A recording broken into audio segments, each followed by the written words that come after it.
जाता और कहीं पे प्रेजेंट किया ही नहीं जाता है। ठीक है, तो यहाँ पे जिससे आपको पेमेंट लेना है, जो भी इंस्ट्रूमेंट है आपको, आप जिससे आपको पेमेंट लेना है उसको आप क्या करेंगे, प्रोमिसरी नोट के केस में मेकर के पास, बिल ऑफ एक्सचेंज के केस में ड्रॉई के पास, और एक्सेप्टर के का जब भी केस होगा तो वो by default bill of exchange ही होगा। आप उसको प्रेजेंट करेंगे। ये प्रेजेंट 3 पर्पस से किया जाता है। कौन कौन सा? अब मैंने एक आपको कभी नहीं बताया, आज पहली बार आया है, बताएंगे उसके बारे में भी। एक होता है फॉर एक्सेप्टेंस, ठीक है ना, एक्सेप्टेंस के लिए। एक होता है फॉर साइट और एक होता है फॉर पेमेंट। पेमेंट और एक्सेप्टेंस तो तुम लोगों को थोड़ा थोड़ा पता है, फॉर साइट क्या होता है वो भी मैं बताती हूँ। तो प्रेजेंटमेंट फॉर एक्सेप्टेंस मतलब कि बिल ऑफ एक्सचेंज, यस कुछ पूछना है? अच्छा ठीक है, मुझे बोलो ना, पीछे है मेरे। ठीक है, तो अभी क्लियर है? एक्सेप्टेंस के लिए प्रेजेंट करने का क्या मतलब हुआ कि आप उस बिल ऑफ एक्सचेंज को एक्सेप्टेंस के लिए अगर प्रेजेंट करना नेसेसरी बनाया गया है, जिस समय उसको ड्रॉ किया गया था उस समय ही ये चीज उसमें लिखा हुआ था कि it is required to be presented for acceptance, यानी कि पहले बार जब आप प्रेजेंट कर रहे हैं तो उसको दिखा रहे हो कि देखो तुम्हारे नाम से ये बिल ऑफ एक्सचेंज ड्रॉ किया गया है, तुमने इसको एक्सेप्ट किया हुआ है, तो मैं ये तुम्हें वापस से दिखा रहा हूँ, अब तुम्हारा मैच्योरिटी पीरियड आ गया, तुम मुझे पेमेंट कर देना। समझ में आया? यानी क्योंकि वो घूमते मैंने खुशी से साइन करवा लिया, ठीक है ना। बिल ऑफ एक्सचेंज के केस में मान लो कि मैं हूँ ड्रॉअर, ठीक है ना, मैंने उससे साइन करवा लिया, उसके बाद वो घूमते वो जा रहा है पेमेंट में, तो उसको कैसे पता चलेगा कौन से बिल ऑफ एक्सचेंज का पेमेंट ये लेने आया है? तो जब वो उसको दिखा देगा एक्सेप्टेंस के लिए, वो देख लेगी हाँ मेरा साइन है, हाँ इस आदमी ने ड्रॉ किया था, क्योंकि ड्रॉअर का भी साइन रहता है बिल ऑफ एक्सचेंज में, उसको याद आ जाएगा हाँ इनसे मैंने क्रेडिट पे लिया था और इनको बोला था कि हम आपको पे करेंगे, तो वो एक्सेप्ट कर लेगी, yes this bill of exchange is drawn in my favour, मुझे ही इसका पेमेंट करना है, ठीक है। वो एक्सेप्ट कर लेगी, फिर उसके बाद वो पेमेंट करेगी, इमीडिएटली नहीं करेगी। आपको 3 दिन मैंने बताया था कि 3 दिन के अंदर पेमेंट होता है एक्सेप्टेंस के बाद। क्लियर? ठीक है। साइट क्या है? a bill payable after sight और after presentment must be presented for acceptance, यानी कि जो बिल आफ्टर साइट पेमेंट के लिए होता है उसको भी एक्सेप्टेंस के लिए प्रेजेंट करना चाहिए, ठीक है ना। यानी कि एक होता है टर्म बिल ऑफ एक्सचेंज और एक होता है site bill of exchange. Term bill of exchange का क्या मतलब होता है कि जिस समय उसका टर्म पूरा हो जाएगा पेमेंट करना है। ऑन साइट जो बिल ऑफ एक्सचेंज होता है उसका होता है पहले आपको दिखा दिया जाएगा फिर आपको पेमेंट करना है, ठीक है। A bill in which it has been expressly stipulated that it shall be presented for acceptance before payment। कौन सा बिल ऑफ एक्सचेंज? वैसा बिल ऑफ एक्सचेंज जिसमें एक्सप्रेसली लिखा हुआ है, ठीक है ना, फिक्स है पहले से ही कि ये पेमेंट होगा एक्सेप्टेंस के बाद, तो वैसे बिल ऑफ एक्सचेंज को आपको ऑन साइट भी प्रेजेंट करना पड़ेगा। अ बिल पेएबल ऑन डिमांड और ए फिक्स्ड डेट, जिसको मैंने अभी क्या बोला, टर्म बिल ऑफ एक्सचेंज। समझ में आ गया? तो टर्म बिल ऑफ एक्सचेंज को प्रेजेंट करने के लिए जरूरी नहीं, that will be presented only for payment purpose, right. और जो ऑन साइट है या ऑन एक्सेप्टेंस है उसको पहले दिखा के एक्सेप्टेंस ले लेना है और उसके बाद उसका पेमेंट मिलेगा। Clear? Clear? Confusion? Yes acceptance का क्या डिफरेंस हुआ? अगर देखो कुछ एक बिल होते हैं ऑन साइट का मतलब उसका पेमेंट आपको बिना एक्सेप्टेंस के नहीं होगा, मतलब आप पहले उसको दिखा रहे हैं एक्सेप्ट करके पेमेंट के लिए। और एक्सेप्टेंस का है जहां तक है ये प्रेजेंटमेंट फॉर एक्सेप्टेंस है, ये आप अगर वो टर्म बिल ऑफ एक्सचेंज है तो भी अगर आपको मन है तो आप पहले उसको दिखा दीजिए ताकि वो 2-3 दिन के टाइम में पैसे का क्या कर सके। जरूरी नहीं है, कंपलसरी नहीं है, लेकिन अगर टर्म बिल ऑफ एक्सचेंज और एक्सेप्टेंस के लिए दिखाना जरूरी है, आपको लगता है कि दिखा देता हूँ क्योंकि मुझे 3 दिन बाद से पेमेंट लेना है, तो आप दिखा दीजिए, लेकिन ऑन साइट को आप दिखाने के बाद ही पेमेंट ले सकते हैं। ऑन द स्पॉट उसका पेमेंट नहीं होगा, लेकिन इसका पेमेंट हो सकता है, ठीक है, इसका पेमेंट हो सकता है, एक्सेप्टेंस करके वो आपको पे कर देगा। समझ में आया? प्रेजेंटमेंट फॉर एक्सेप्टेंस सिर्फ एक्सेप्टेंस के लिए आप प्रेजेंट कर रहे हैं, ठीक है, उसको एक्सेप्ट कर लिया पेमेंट कर देगा। जैसे कि presentment bills payable on demand है, जो मैंने बोला जिसको फिक्स डेट पे पेमेंट करना है उसको आपने प्रेजेंट किया एक्सेप्टेंस के लिए और उसी डेट पे आपको पैसा मिल गया। ऑन साइट है जो टर्म बिल ऑफ एक्सचेंज नहीं है, ठीक है ना, जिसको आपको प्रेजेंट किया गया है और उसके कुछ दिन बाद ही उसको पेमेंट करना है, राइट, उस समय तुरंत नहीं करना है पेमेंट, राइट, ठीक। और बिल ऑफ एक्सचेंज में एक्सेप्टेंस वाला जो बिल ऑफ एक्सचेंज है वो कोई भी हो सकता है, लेकिन ऑन साइट पे सिर्फ वही होगा जिसको उसी इमीडिएटली पे नहीं करना है, ठीक, ठीक है। एक्सेप्टेंस के रूल भी है। पहला है acceptance must be given on the bill, यानी कि अगर बिल ड्रॉन है, ठीक है, तो मैंने कहा था बिल ऑफ एक्सचेंज कितने कॉपी में बनता है नॉर्मली 3 कॉपी में, खासकर जब वो एक्सपोर्ट इंपोर्ट पर्पज से बनाया गया है तो, ठीक है ना, तो वो 3 कॉपी में मिलेगा। तो वैसे में एक्सेप्टेंस बिल पे होना चाहिए, तो एक कॉपी पे भी अगर मैंने साइन कर दिया, यानी जिससे आपको पेमेंट लेना है उसने उसको एक्सेप्ट कर दिया, साइन करके एक्सेप्ट कर लिया कि हाँ मुझे ये पेमेंट करना है, तो आपको तीनों कॉपी पे लेने की जरूरत नहीं है, क्योंकि तीनों कॉपी अलग अलग जगह पे है, राइट। मैंने आपको बताया था ना कि बिल ऑफ एक्सचेंज में कॉपीज अलग अलग जगह पे होता है। एक कॉपी पे भी एक्सेप्टेंस मिल गया, दैट विल सफाइस, ठीक है, वो सफिशिएंट होगा।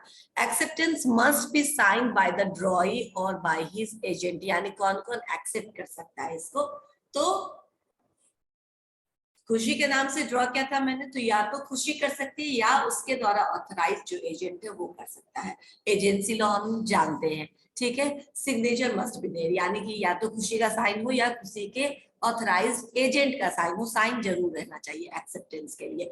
अगर एक्सेप्टेंस के लिए जो बिल ऑफ एक्सचेंज को प्रेजेंट किया गया उसी को आप एक्सेप्ट नहीं करें तो वो भी इक्विवेलेंट टू डिसऑनर ही है। सिर्फ not payment, non payment against the instrument ही डिसऑनर नहीं होता है। बिल ऑफ एक्सचेंज के केस में if nobody is accepting the instrument and that is mean to be accepted, ठीक है ना, वो इंस्ट्रूमेंट एक्सेप्टेंस के बिना पे नहीं हो सकता है, तो अगर नहीं कोई एक्सेप्ट कर रहा है तो वो भी equivalent to dishonour of bill of exchange हुआ। समझ में आ रहा है? Acceptance must be completed by delivering the instrument to the holder after acceptance, यानी कि अगर तुमने एक्सेप्ट कर लिया है, तुम्हारे पास आकाश आया और तुमने एक्सेप्टेंस कर दिया, तो वापस उसको डिलीवर कर दो, तभी वो एक्सेप्टेंस क्या होगा, कंप्लीट होगा, राइट। उससे पहले वो कंप्लीट नहीं होता, यानी आपने साइन करके अपने ड्रॉअर में रख लिया, then acceptance is not completed. आप एक्सेप्ट करके वापस से होल्डर को वापस कर दो, ठीक है, क्योंकि अभी तक पेमेंट नहीं हुआ है, तो उसी के पास होना चाहिए instrument. Presentment for acceptance must be made at a reasonable time on a day, on a business day and before maturity. मतलब क्या हुआ इसका कि आप एक्सेप्टेंस के लिए कब प्रेजेंट करेंगे बिल को, तो बिजनेस डे, यानी कि not on holidays, not on Sundays, जो भी वर्किंग बिजनेस डे है उस दिन में आप प्रेजेंट करेंगे, और रीजनेबल टाइम में, यानी वर्किंग आवर में, ठीक है ना। ये नहीं कि 8 बजे 9 बजे 10 बजे आप बोल रहे कि अभी तो नहीं किया उसने एक्सेप्ट, तो हम इसको डिसऑनर मान लेते हैं। यानी वर्किंग आवर, वर्किंग प्लेस और वर्किंग डे में इसको बिफोर मैच्योरिटी प्रेजेंट कर देना, ठीक है, ठीक है, ये पॉइंट समझ में आया? बस 2 पॉइंट और है। Not more than 48 hours should be allowed to the drawee to consider whether or not he will accept the bill. कितने घंटे से ज्यादा? 48 आवर्स। 48 आवर्स से ज्यादा आप नहीं अलाउ कर सकते ड्रॉई को साइन करके वापस देने के लिए। तो मान लो कि ड्रॉई बोल रहा है, मान लो कहीं बाहर हो, बोला अच्छा ठीक है आप वो बिल मेरे यहाँ रख दीजिए, मैं साइन करके भिजवा दूंगा, ठीक है ना, मैं आऊंगा कल तक पहुंच जाऊंगा, तो ठीक है आप कल तक आकर के साइन करके, लेकिन वो 48 आवर्स के अंदर साइन करके वापस से होल्डर के पास पहुंच जाना चाहिए। अगर आप उससे ज्यादा टाइम लेते हैं तो उसका भी क्या मतलब है, डिसऑनर ऑफ द इंस्ट्रूमेंट, ठीक है। टाइम ऑफ प्रेजेंटमेंट मैंने बताया था, अगर कोई प्रेस्क्राइब टाइम है, if any time has been prescribed it must be presented within the time, otherwise reasonable time. Reasonable मतलब always it is related with intention, कि आपका इंटेंशन अगर सही है तो आप रीजनेबल टाइम के अंदर उनको क्या करेंगे, आप प्रेजेंटमेंट कर दीजिए। अगर कोई टाइम स्पेसिफाइड है तब तो टाइम फिक्स ही है, आपको उसी फिक्स टाइम पे प्रेजेंट करना है। अगर नहीं स्पेसिफाइड है तो आप रीजनेबल टाइम में बिफोर मैच्योरिटी उसको प्रेजेंट कर दीजिए, ताकि उसके पास टाइम रहे प्रॉपर एक्सेप्टेंस के लिए। Where presentment is not obligatory, मैंने कहा ना हर जगह प्रेजेंटमेंट फॉर एक्सेप्टेंस मैंडेटरी नहीं होता, तो if in case it is not obligatory it should be done as soon as possible, but in any case before maturity. अब अब मैंने क्या कहा, अगर मैंडेटरी नहीं है तो भी आप प्रेजेंटमेंट करना चाहते हैं, just to give you insurance कि मुझे ये पेमेंट मिल जाएगा दिखाने का। देखो होता है ना, पता नहीं पे करे ना करे, पता नहीं ये मैंने दिया था, लेना उससे वो मुकर जाए, काइंड ऑफ। तो प्रेजेंटमेंट यहाँ मैं अब जो मैं बता रही हूँ, साइट पे compulsory, obligatory, just for acceptance, payment के लिए है वो जस्ट फॉर एक्सेप्टेंस, आप कंपलसरी नहीं, लेकिन फिर भी आप चाहते हैं कि एक बार मैं उसको प्रेजेंट करा के एक्सेप्ट इस बिल को करवा लूं। इस केस में अगर आप कराने जाते हैं तो क्या होना चाहिए, एज सुन एज पॉसिबल, जैसे ही आपके पास मिला आप खुशी से जाइए और उसको दिखा दीजिए, ठीक है ये मुझे मिला, या तुमने ड्रॉ किया था ना, तुम्हारे नाम से था ना, क्या हुआ सचिन?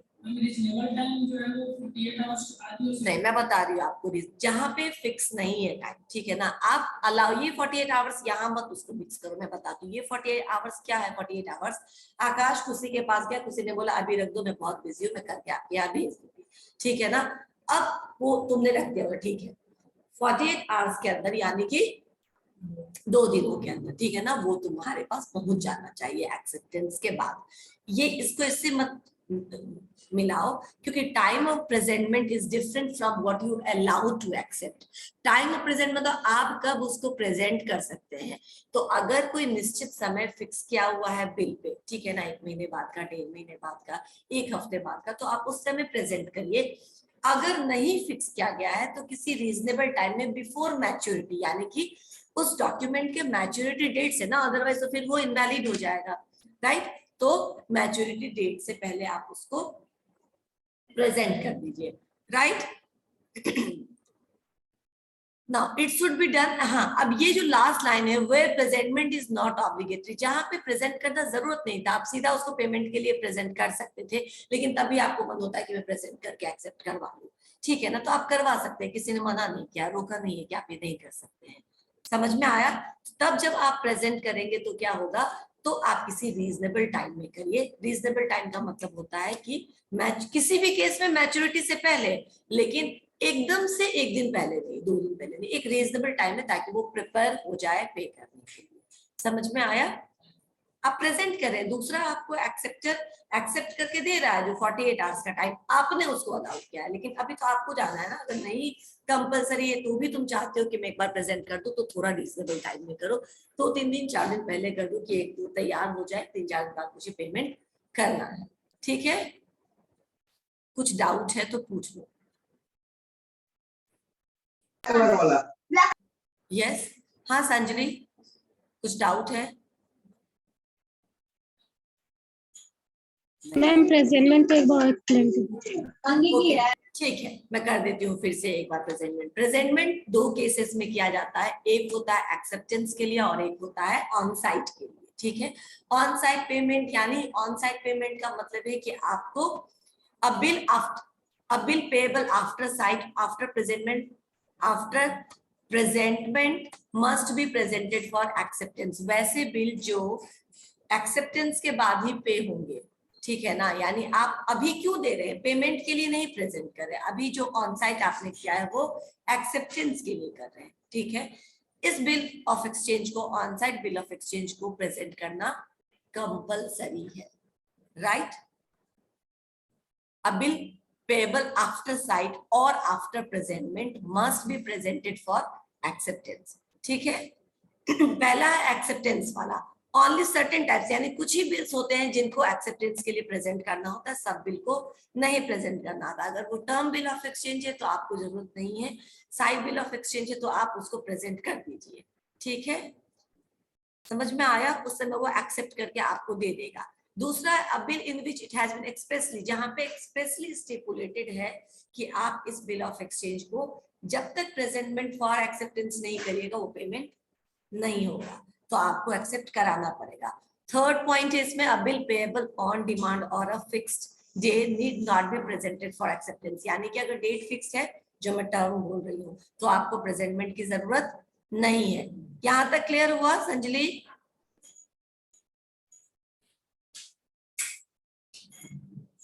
अब मैं रूल्स ऑफ वैलिड एक्सेप्टेंस बता रही हूँ। वैलिड एक्सेप्टेंस के रूल्स क्या है? पहला है, acceptance must be given on bill, यानी बिल पे साइन करके ही आप एक्सेप्ट करने का कर सकते हैं। Oral acceptance is not acceptable. दूसरा है acceptance must be signed by the ड्रॉई और बाय हिज एजेंट। एक्सेप्टेंस जो है वो या तो ड्रॉई कर सकता है या फिर उसका एजेंट कर सकता है। Signature must be there, sign जरूर किसी न किसी का होना चाहिए, बिना साइन के एक्सेप्टेंस नहीं माना जाएगा। समझ में आ रहा है अभी? थर्ड है acceptance must be completed by delivering, यानी कि अगर आपने एक्सेप्ट कर लिया उस बिल ऑफ एक्सचेंज को तो वो कब कंप्लीटेड माना जाएगा? जब आप उसको डिलीवर कर देंगे वापस से होल्डर के पास, ठीक है ना, वापस उसको दे देंगे ताकि वो अब आपसे पेमेंट लेने के लिए उसको प्रेजेंट कर सके। और presentment for acceptance must be made with in reasonable time in working day before maturity, यानी वर्किंग डे यानी कोई हॉलीडे संडे को नहीं प्रेजेंट करिए, एक्सेप्टेंस के लिए भी नहीं, पेमेंट के लिए भी नहीं, ठीक है। ये वर्किंग डे में होना चाहिए, वर्किंग आवर में होना चाहिए, बिजनेस प्लेस पे होना चाहिए एंड बिफोर मैच्योरिटी होना चाहिए, राइट? यहाँ तक क्लियर हो गया? Yes ma'am. कितना समय हम अलाउ कर सकते हैं एक्सेप्ट करके देने के लिए? 48 आवर्स। टाइम ऑफ प्रेजेंटमेंट क्या होगा? अगर कुछ मेंशन है तो वो होगा, अगर मेंशन नहीं है तो कोई रीजनेबल टाइम, राइट? कंपलसरी अगर डॉक्यूमेंट नहीं है तो आप मत करिए एक्सेप्टेंस के लिए प्रेजेंट, लेकिन अगर करना चाहते हैं तो रीजनेबल टाइम में करिए, बिफोर मैच्योरिटी करिए। अभी तक क्लियर? ठीक।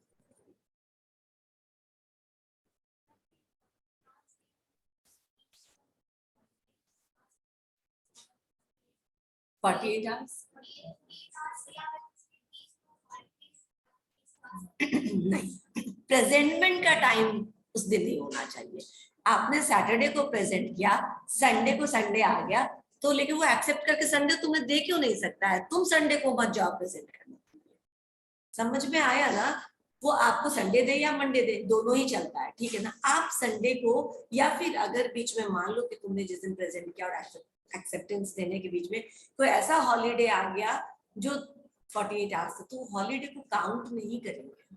छुट्टियां काउंट नहीं होती है वर्किंग डे में। 48 आवर्स यानी 48 वर्किंग आवर्स, ठीक है ना। और वो प्रेजेंटमेंट की बात हो रही है कि आप उस दिन प्रेजेंट नहीं करेंगे। प्रेजेंट तो आप एक आध दिन पहले कर सकते हैं, उसको साइन करके वो हाथों हाथ दे दे, या फिर वो हॉलीडे में आपको पहुंचा दे, या फिर वो जो छुट्टियों का टाइम है वो काउंट नहीं होगा उसके बाद। समझ में आया? उसके बाद का 2 दिन उसको दिया जाएगा। क्लियर? जैसे कि आप बैंक में चेक डिपॉजिट करते हो ठीक सैटरडे को या ठीक फ्राइडे को, और किसी दिन सेकंड सैटरडे है और संडे है, तो ऑब्वियसली वो 2 दिन आप काउंट करोगे? नहीं करोगे ना। वो 2 दिन कुछ काम नहीं होगा, तुमने जहां दिया तुम्हारा चेक वहीं पड़ा है, उसमें 2 दिन और ऐड करके अगला 2-3 दिन में वो आएगा, राइट? यानी जो 3 दिन में आ जाता है उसमें अगर 5 दिन लगा तो कोई बड़ी बात नहीं, क्योंकि 2 दिन के लिए बैंक बंद था, तो जो बंद का दिन होता है उसको काउंट नहीं करते। क्लियर? प्लेस ऑफ प्रेजेंटमेंट है ये, कहाँ पे? मैंने पहले ही बता दिया। अगर कोई प्लेस फिक्स है तो फिक्स प्लेस पे, नहीं तो ड्रॉई के प्लेस ऑफ बिजनेस पे या उसके रेसिडेंस पे, ठीक है, यानी जो उसका ऑफिस है या उसका घर है वहां पे, या फिर अगर कोई फिक्स प्लेस है तो वहां पे, अगर उस डॉक्यूमेंट में मेंशन है कोई प्लेस तो वहां पे। यहाँ तक क्लियर हो गया? ठीक है। पार्टीज जो है वो भी हम लोग अभी कवर कर लेते हैं। To whom presentment for acceptance must be made, यानी कि ये एक्सेप्ट करने के लिए आप किसको प्रेजेंट कर सकते हैं? 2 तो तुम लोग को मालूम है, बता दो जल्दी से। किसको मैं कोई बिल ऑफ एक्सचेंज प्रेजेंट कर सकती हूँ कि आप एक्सेप्ट कर लीजिए? ड्रॉई, ड्रॉर को, और ड्रॉई, सॉरी ड्रॉई और ड्रॉई और या उसका ऑथराइज एजेंट। एक्सेप्टेड वही हो जाएगा, जो एक्सेप्ट कर रहा है वो एक्सेप्टेड हो जाएगा, ठीक है ना। तो आज ड्रॉई ड्रॉर में बिना मतलब के कंफ्यूज होती है। तो ड्रॉई और उसका ऑथराइज एजेंट, राइट? पहला तो 2 आपको मालूम ही था कि आप उसको कर सकते हैं। उसके बाद और कौन कौन है जिसको कर सकते हैं, जिसको लॉ ने ऑथराइज कर रखा है? दूसरा, to his legal representative if the drawee before acceptance has died. Acceptance से पहले अगर वो कुछ भी हो सकता है ना, अगर वो गुजर जाता है तो आप उसके लीगल रिप्रेजेंटेटिव को, मतलब उसके बाद फर्दर जो उसके स्टेट को, उसके प्रॉपर्टी को रिप्रेजेंट कर रहा है, ठीक है ना, कोई भी जिसको भी उसने सब कुछ सौंपा है अपना, आप उसको भी एक्सेप्टेंस के लिए प्रेजेंट कर सकते हैं। तीसरा, to his official receiver if the drawee became insolvent. किसको कर सकते हैं? उसका जो ऑफिशियल रिसीवर है, अगर वो इंसॉल्वेंट हो जाता है ड्रॉई, तो उसके बदले में जो टेक ओवर करता है उसके सारे चीजों को, वो ऑफिशियल रिसीवर हो गया, ठीक है ना, उसको आप प्रेजेंट कर सकते हैं एक्सेप्टेंस के लिए। समझ में आया?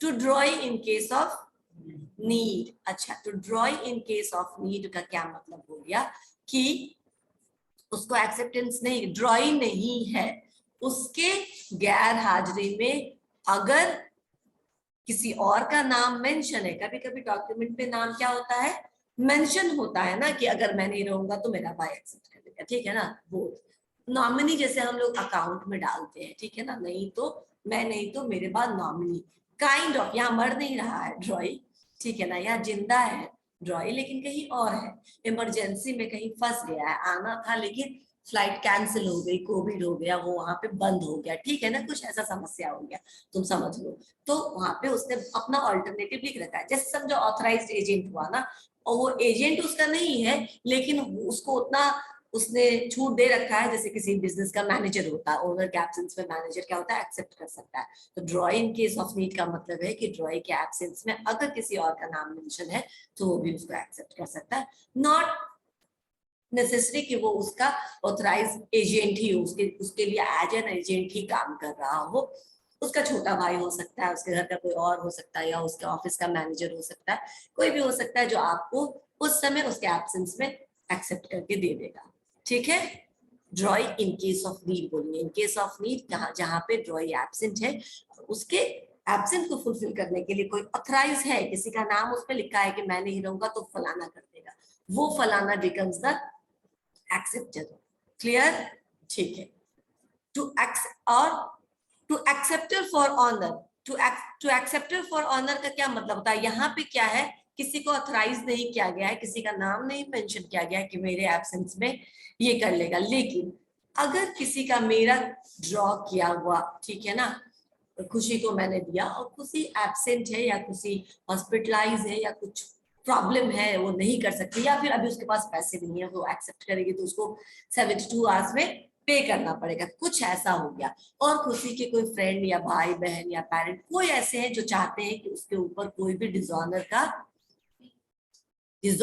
केस ना हो, उसको किसी चीज में ये सब नहीं झेलना पड़े, तो अगर कोई रिलेटिव, कोई क्लोज फ्रेंड, कोई घर का आदमी, कोई भी सामने आता है और बोलता है कि I will accept this bill, ठीक है ना, ऑन बिहाफ ऑफ खुशी, वो नहीं भी कर सकती है तो मैं उसके लिए इसको उसके बिहाफ में एक्सेप्ट करता हूँ, ठीक है। अब ये एक्सेप्टेंस आप अपनी मर्जी से कर रहे हैं, ये फोर्सफुल नहीं होगा, और जब आप एक्सेप्ट करते हैं तो आपकी लाइबिलिटी हो जाती है पे करना, लेकिन एक्सेप्टर फॉर ऑनर का मतलब होता है कि किसी को ऑनर करने के लिए, ठीक है ना, किसी के रेपुटेशन को मेंटेन करने के लिए अगर कोई दूसरा पार्टी सामने आके बोले कि I would like to accept this document and pay on behalf of this, तो वो एक्सेप्ट कर सकता है, राइट, फिर उसकी रिस्पॉन्सिबिलिटी हो जाएगी पेमेंट करना या करवाना, क्लियर।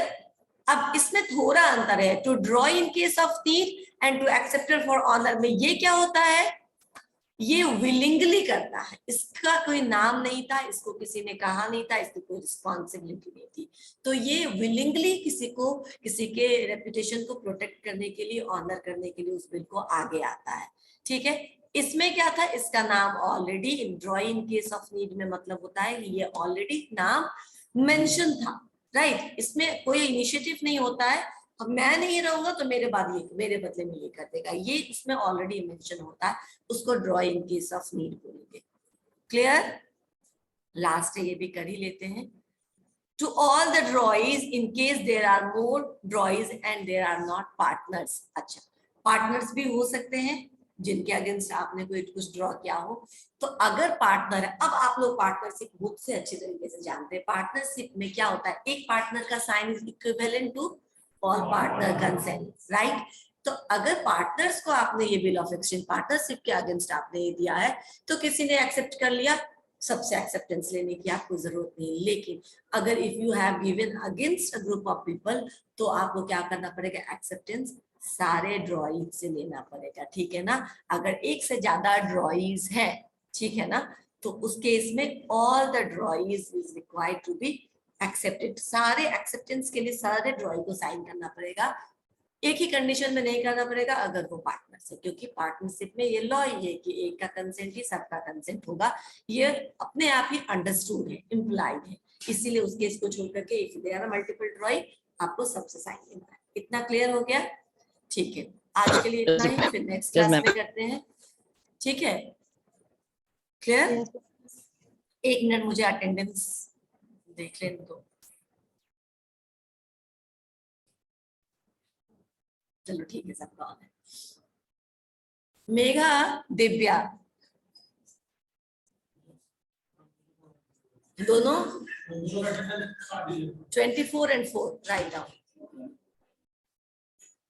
मैम मेरा ऑन था बट नेटवर्क इशू था मैम। दिव्या, ये तो किसी और का भी हो सकता है ना ये प्रॉब्लम।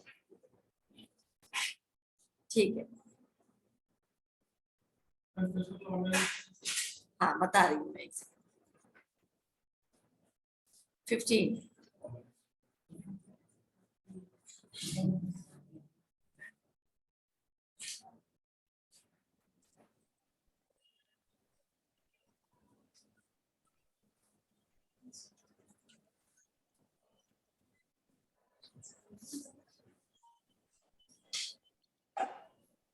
एक और बात मैं तुम्हें अभी बता देती हूँ, जब प्रेजेंटमेंट फॉर एक्सेप्टेंस मत बोलते हैं ना, तो presentment for acceptance, presentment for site and presentment for payment, तीन आपको मैंने बताया। तो प्रेजेंटमेंट फॉर अंदर थोड़ा एक और भी है। प्रेजेंटमेंट फॉर एक्सेप्टेंस में क्या आएगा? ओनली बिल ऑफ एक्सचेंज, ठीक है। Presentment for site, presentment for payment, इसके अंदर सारे बिल ऑफ, सारे नेगोशिएबल इंस्ट्रूमेंट, ठीक है ना। Presentment for site and presentment for, मतलब बिल प्रॉमिसरी नोट भी प्रेजेंटमेंट फॉर साइट होता है, ठीक है ना। अगर उसको पेमेंट से पहले साइट प्रेजेंट करने की जरूरत है तो आपको वो प्रेजेंट कराना पड़ेगा, ठीक है। अभी थोड़ा सा जो मैं आपको क्लियर कर देना चाहती हूँ, मुझे लगता है ये कंफ्यूजन हो सकता है तुम लोगों को। जैसे प्रेजेंटमेंट फॉर एक्सेप्टेंस किया, तो those bill of exchange which is required to be accepted before payment, आपने उसको acceptance के लिए present किया। those bill of exchange which is required to be presented for site, आप for site कर रहे हैं, उसको acceptance भी करा रहे हैं और आपको उसका पेमेंट भी मिलेगा।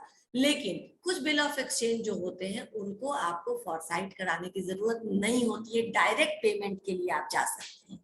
समझ में आया? तो जो कंपलसरी है एक्सेप्ट कराना, उसको तो एक्सेप्टेंस के लिए जाओगे ही जाओगे। जो कंपलसरी नहीं है उसको आप प्रेजेंटमेंट फॉर साइट कर सकते हैं, फिर पेमेंट के लिए कर सकते हैं, नहीं तो सीधा आप पेमेंट ले सकते हैं। क्लियर?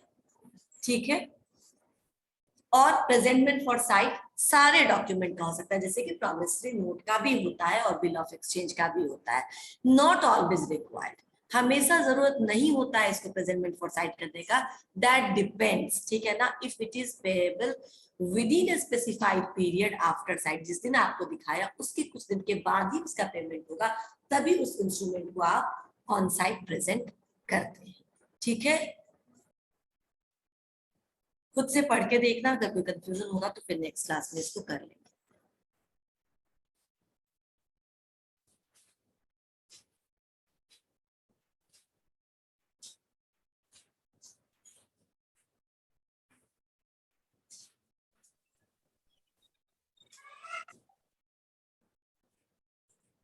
बस ये ध्यान रखना कि प्रेजेंटमेंट फॉर एक्सेप्टेंस सिर्फ बिल ऑफ एक्सचेंज का होता है और किसी नेगोशिएबल इंस्ट्रूमेंट का नहीं। एक्सेप्टेंस के लिए हम एक ही नेगोशिएबल इंस्ट्रूमेंट को प्रेजेंट करते हैं और किसी को नहीं।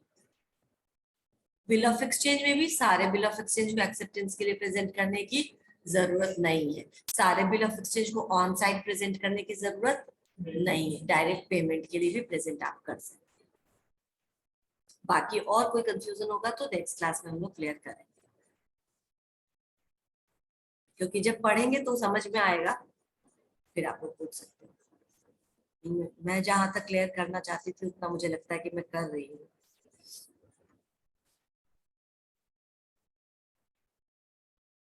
Okay, 1 Present, ma'am. 2 present, ma'am. 3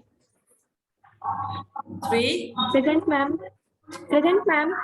4 absent, 5 6 7 8 Present, ma'am. 9 हो गया, 10 11 Yes, ma'am. 12 Yes, ma'am. 13 14 15 Present, ma'am. 16 Present, ma'am. 17 Yes, ma'am. 18, 19, 20, 21, 22, Present, ma'am. 23, Present, ma'am. 24, Present, ma'am. absent. Ma'am on था मेरा, नेटवर्क इशू की तुम- वजह से हो रहा था मैम।